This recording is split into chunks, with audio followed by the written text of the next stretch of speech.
지난주에 가장 많이 떨어졌던 반도체 종목들. 오늘 네덜란드의 반도체 장비 기업 ASML 주가가 5% 이상 급등했습니다. 미국 반도체 기업 퀄컴 주가도 4.7% 올랐습니다. 또 AMD도 2.8%, 브로드콤 2.4%, 세계 최대 파운드리 기업 대만의 TSMC 2.16% 등 주가도 2% 이상 상승했습니다.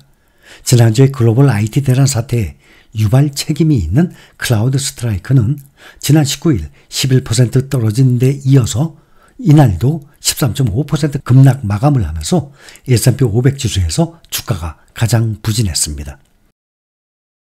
미국 대선 후보인 도널드 트럼프 전 대통령이 대만 TSMC를 겨냥한 부정적 발언을 내놓았지만 실제 사업에 미칠 리스크는 크지 않다는 분석이 나왔습니다. 엔비디아와 애플, 테슬라 등 미국 대형 IT 기업이 TSMC 파운드리 기술에 크게 의존하고 있어서 대만이나 TSMC에 불이익을 주는 정책을 시행하기는 어려운 상황입니다. 투자 전문지 베런스에 따르면 미국 정부가 대만과 우호적인 관계를 유지하고 중국의 위협을 방어하는 일이 경제 측면에서 점점 더 중요한 과제로 떠오르고 있습니다. 미국 경제 성장을 주도하고 있는 인공지능 빅테크 기업이 대만에 위치한 TSMC 첨단 반도체 생산 공장에 갈수록 크게 의존하고 있기 때문입니다. 현재 전 세계 10나노 이하 첨단 미세공정 반도체의 92%가 TSMC 대만 공장에서 제조되고 있습니다.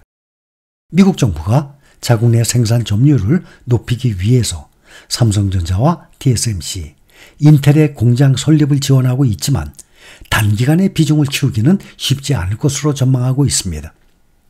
미국의 대형 반도체 설계 기업 엔비디아와 AMD, 브로드콤, 퀄컴의 사업 비용 가운데 33%가 TSMC 파운드리 비용으로 사용되고 있다는 집계가 제시됐습니다.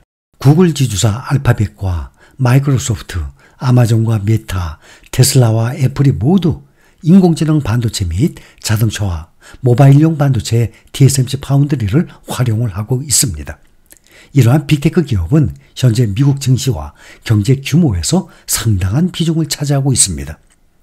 인공지능 관련 시장이 가파르게 성장하고 있어서 이들의 영향력은 앞으로 더 커질 것으로 전망하고 있습니다.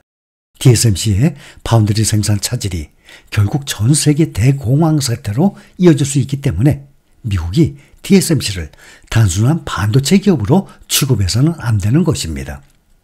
따라서 트럼프 전 대통령이 대선에서 당선이 되더라도 TSMC와 대만에 불이익을 주거나 이들의 안보를 위협할 수 있는 정책을 펼치기는 어렵다는 것입니다. 트럼프 전 대통령의 인터뷰 내용이 공개된 뒤에 지난주에 미국 증시에서 기술주 중심의 나스닥 지수가 하루 만에 3% 가까이 떨어졌어요. 애플, 마이크로소프트, 알파벳, 또 엔비디아, 테슬라, 메타 대형 빅테크 종목들의 시가총액이 하루 만에 7천억 달러, 약 970조 원이나 감소했었습니다. 대만 파운드리 반도체 TSMC 매출에서 중국이 차지하는 비중이 더 늘어난 것으로 나타났습니다. 미국 정부의 첨단 반도체 중국 수출 제한 영향력이 그만큼 미미한 셈이에요. TSMC의 올해 2분기 매출에서 중국 지역이 차지하는 비중은 16%, 북미에서는 65%에 이어서 두 번째로 높았습니다. 전년의 같은 기간에 12% 대비 중국 비중이 오히려 더 늘어난 것입니다.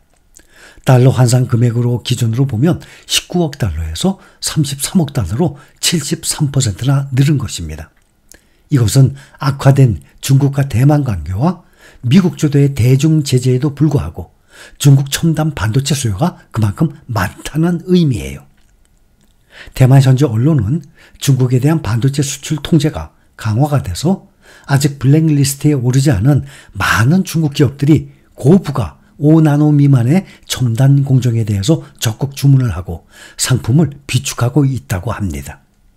이에 앞서서 대중 수출 규제 적용을 받는 네덜란드의 첨단 반도체 제조 장비 업체 ASML 매출 역시 중국 매출 비중이 여전히 높은 것으로 나왔습니다. ASML에 따르면 올해 2분기 중국 매출 비중이 49%에 달합니다. 대중국 수출 금액이 약 3조 4,700억 원으로 전 분기 대비 21%나 증가했습니다. ASML은 최첨단 반도체를 만드는 데 필요한 장비를 생산하는 세계 유일의 기업이에요. 미국 정부는 최근 다른 나라에서 만든 제품이라도 미국산 소프트웨어나 장비, 기술 등을 조금이라도 사용했으면 수출 시 미국 정부 허가를 받도록 규정한 해외 직접 생산품 규칙 등을 검토하는 등 대중국을 경제 수위를 더 높일 태세입니다. 글로벌 투자은행 시티그룹이 제2의 엔비디아로 반도체 기업 브로드컴을 꼽았습니다. 비즈니스 인사이드에 따르면 시티그룹은 브로드컴이 차세대 인공지능 관련주로 급부상하고 있다면서 엔비디아를 따라잡을 것으로 전망을 하고 있습니다. 시티그룹은 고객들에게 보낸 서한에서 AI 중심으로 포트폴리오를 구성할 경우 브로드컴에 주목할 필요가 있다라고 강조했습니다. 시티는 최근 뉴욕 트레이더들과 대화를 나누는 과정에서 투자자들의 관심이 엔비디아에서 브로드컴으로 이동 중이라는 사실을 포착을 했다면서 브로드컴이 더 많은 AI 고객을 확보하는 과정에서 시장의 관심도 급증하고 있다고 밝혔습니다. 브로드컴은 알파벳과 아마존 등 클라우드 기업들이 자체 AI 칩을 개발할 수 있도록 사업을 전문화하고 있는 것으로 알려졌습니다.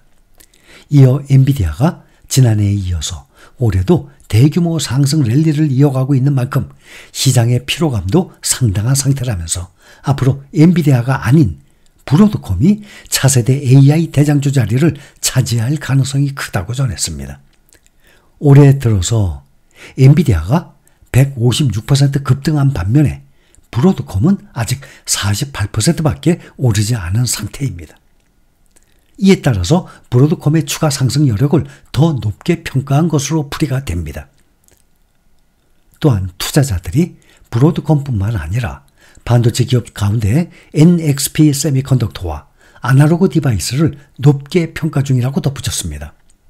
오늘 브로드컴은 전장 대비 2.36% 상승한 161.06달러의 거래를 마쳤습니다. 월가의 대표 강세론자로 알려진 톰 리 펀드스트랩 공동 창업자가 조기 금리 인하를 촉구하고 나섰습니다.